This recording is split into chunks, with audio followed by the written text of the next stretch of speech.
अस्सलामुअलैकुम। ये मैं 8 प्लेटों का फ्रेम अभी तैयार करवा रहा हूँ।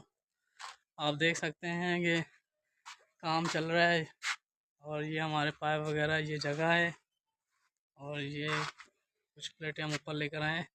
ये वेल्डिंग वाला भी बैठा हुआ है। तो हम काम स्टार्ट कर रहे हैं। जैसे जैसे काम आगे चलेगा हम आपको अपनी वीडियोस में सब। ये हमारा 8 प्लेटों का पैनल जो कि अभी पहला पिलर हमने स्टार्ट कर दिया लगाना। ये यहाँ कॉलोनी ऐसी है कि यहाँ लाइट नहीं थी, तो हमने टेम्परेरी प्लेटें ऐसे रख के हमने लाइट चलाने की कोशिश की थी।